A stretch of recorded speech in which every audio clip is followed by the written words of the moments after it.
कानपुर के जागेश्वर महादेव मंदिर में 1 कुंटल चांदी के गर्भगृह पर मुख्य द्वार का शिलान्यास महापौर प्रमिला पांडे, विधायक नीलिमा कटियार व एमएलसी अरुण पाठक ने विधि विधान के साथ किया। वैदिक मंत्रोच्चार के साथ मंदिर के पश्चिम द्वार में माता पार्वती रसोई की नींव रखी गई। कार्यक्रम में शामिल 101 वेद पाठी ब्राह्मणों का सम्मान किया गया। आपको बता दें कि मैनावती आजाद नगर स्थित जागेश्वर मंदिर में श्री जागेश्वर महादेव प्रबंधक सभा की ओर से आचार्य उमेश दत्त शुक्ला, प्रमोद तिवारी, चंद्र प्रकाश त्रिपाठी ने विधि विधान से शिलान्यास संपन्न कराया। मुख्य अतिथि प्रमिला पांडे ने कहा कि कानपुर में बाबा जागेश्वर, बनखंडेश्वर, आनंदेश्वर, सिद्धनाथ, पनकी वाले हनुमान दरबार की विशेष कृपा है। तो आइए अब आपको सुनाते हैं कि इस दौरान उन्होंने क्या कुछ कहा। हमारे शहर के ऊपर 5 लोगों की बड़ी कृपा है। जागेश्वर बाबा, आनंदेश्वर बाबा, बनखंडेश्वर बाबा, सिद्धनाथ बाबा और बाबा बजरंग। हम लोग तो जो आप लोग आदेश करते हो उसका पालन करते हैं। जो आप आदेश करो वो हम लोग करेंगे। अभी हमने जैसे अभी आप लोग इसमें कोई सिद्धनाथ गया होगा, अभी सतीश भैया ने उसको कितना बढ़िया बनवा दिया। उसी हिसाब से देखिए आनंदेश्वर बाबा भी बन गए हैं और बनखंडेश्वर में भी पैसा मैं दे चुकी हूँ, उनका भी हो जाएगा। यहाँ के लिए मैंने 2 करोड़ रुपए दे दिया था नगर निगम से, और हम इसलिए दिए थे कि चूँकि अभी तो हम दौड़ते हुए चढ़ाते, लेकिन यहाँ बहुत बुजुर्ग आते हैं तो हमने तो लिफ्ट के लिए पैसा दिया था। लेकिन अब मैं तो उस पर ज़्यादा गई नहीं, किसके कौन अध्यक्ष हैं, कौन महामंत्री हैं, कौन कमेटी है, मैं इस पर गई नहीं। लेकिन यहाँ से इन लोगों ने इसको बनने नहीं दिया।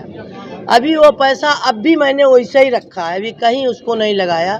लेकिन अब की हमारी जो अभी 15वें वित्त का था तो उस पैसे को हमने हाईलाइट को दे दिया, क्योंकि लोग धूप में जाते थे यहाँ से लेकर वहाँ तक, तो हमने कहा भैया वहाँ लेंटर डलवा दे, यहाँ हुआ नहीं। और जैसा कि अभी मिश्रा जी कह रहे थे गेट की बात, तो ये गेट अगर वहाँ लग जाए जहाँ से एंट्री होती है और एक इधर से लग जाए तो निश्चित तौर पर लोगों के ये नहीं होगा कि सिद्धनाथ बाबा कहाँ है। आप लोग जैसा आदेश करोगे हम लोग वैसा करेंगे, उसमें कोई इन्वर्ट नहीं है। हम लोग वही करेंगे जो आप लोग की मंशा होगी। और जैसा कि अभी मिश्रा जी ने कहा कि ये 5 बीघे में है, आपको कम जानकारी है, 5 बीघे से ज़्यादा में है। तो क्योंकि ये सब हमारे यहाँ पंसाले में सारे मंदिर चढ़े हैं, सबका खाका है। जैसा कि अभी आप लोगों ने बताया कि मैंने मंदिर ढूंढा, तो मैंने मंदिर नहीं ढूंढा क्योंकि आप लोगों ने दोबारा मेयर बनाया, हमें उस काबिल बनाया, तब मैंने ढूंढा। क्योंकि मैं पिछली बार ही अपने पंसाले से वही मंदिर निकाले थे जो हमारे पंसाले में चढ़ा है। तो हमारे 125 मंदिर वहाँ है जहाँ हम नहीं हैं। कहने का मतलब बेगनगंज, चमनगंज और वो जितने हैं वहाँ पर हैं। तो वो मंदिर मैं वाकई उसको ढूंढ रही हूँ, ये बात सही है। हमें ढूंढने की ज़रूरत नहीं, क्योंकि हमारे पास सब लिखा पढ़ी है। आप लोग जो आदेश करोगे वो मैं करूँगा। माता जी क्या जसर कॉरिडोर के लिए भी कुछ मैंने बताया नहीं पिछली बार ने, अगर ये लोग चाहेंगे तो हम करने के लिए बिल्कुल तैयार हैं। देखिए, बाबा जागेश्वर की कृपा इस सिद्ध स्थान पर है और इसीलिए जागृत स्थान कई प्रकार से अपनी गतिविधियों के कारण चर्चित रहता है। आज बहुत आनंद का विषय है कि यहाँ की जो प्रबंध समिति है, आदरणीय अध्यक्ष जी हैं गिरिजा मिश्रा जी, महामंत्री हैं प्राण जी और हमारे जीतू जी, ये सब ने मिलकर के पूरी प्रबंध समिति ने चांदी के द्वार की व्यवस्था बाबा के उसमें सम्मान में करी है और एक सीता रसोई का भी शिलान्यास हुआ है। और जो वेद पाठी हमारे ब्राह्मण हैं, उन वेद पाठी ब्राह्मणों का 100 से ज़्यादा वो हैं, उनका यहाँ सम्मान का कार्यक्रम है। देखिए, ये हमारी सभ्यता है और हज़ारों वर्षों से हमारे जो मंदिर हैं वो हमारी समृद्धि के, हमारे संस्कार के, हमारी संस्कृति के केंद्र रहे हैं। आज का जो अवसर बाबा जागेश्वर धाम में बना है वो तीनों ही प्रकार से वो आयामों को पूरा करता हुआ बना है। मैं बहुत बहुत बधाई दे रही हूँ सभी बाबा जागेश्वर के भक्तों को। और आज यहाँ जितने भी आपको कैमरा घुमाएंगे भक्त उपस्थित मिल रहे हैं, इन सबकी एक ही पहचान है कि वो बाबा के भक्त हैं और बाबा के भक्त आज बहुत आनंद में हैं। तो यहाँ से जो इधर से जो बैराज रोड से हमारा जो प्रवेश है बाबा जागेश्वर के लिए, वहाँ पर एक द्वार, और जहाँ से चिड़ियाघर चौराहे से ये जो स्थान आता है, हमारी सम्मानीय बड़ी महापौर जी यहाँ पर उपस्थित हैं, तो एक द्वार वहाँ पर और यहाँ पर हम अपनी निधि से बनवाएंगे।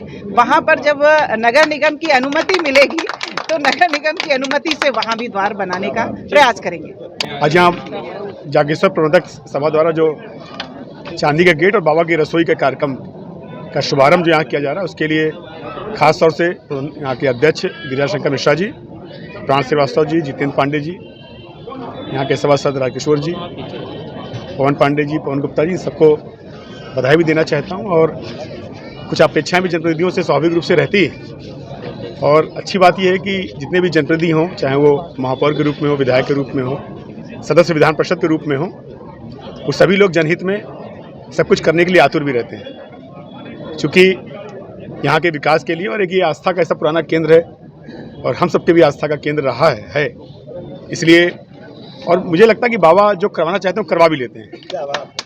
आप समझिए कि यहाँ की जो प्रबंध समिति ने इतना बड़ा कार्यक्रम यहाँ पर किया है, ये स्वप्रेरणा, ये स्व आस्था उनके मन में कहीं ना कहीं से आई होगी और हम सबके मन में भी आई है। चूँकि इसका एक तरीका भी है, मैं प्रयास करूँगा कि चूँकि आदरणीय विधायिका श्रीमती नीलिमा कटियार जी ने स्वागत गेट के लिए कहा है, इसके बाद भी और भी जो व्यवस्था यहाँ पे लगती हों, खास तौर से जो यहाँ पे यात्री आते हों, उनके बरसात में या गर्मी में कोई शेड होना चाहिए ऐसा लगता हो तो भी मुझे बताएंगे। मैं भी प्रयास करूँगा कि मेरे प्रयास से यहाँ के भक्तों के चेहरे पे भी एक मुस्कान आ जाए, एक संतुष्ट का भाव आ जाए, तो मुझे लगेगा कि मेरा बाबा के चरणों में ये श्रीफल है, इस तरह मेरा आस्था है और मेरा विधायक बनना भी सफल है। मैं पुनः खास तौर से पूरी समिति को दिल की गहराइयों से इसलिए बधाई देता हूँ कि दुनिया में जितने भी सामाजिक काम हुए हैं, सरकारें उसमें व्यवस्थाएं देती होंगी, लेकिन हुए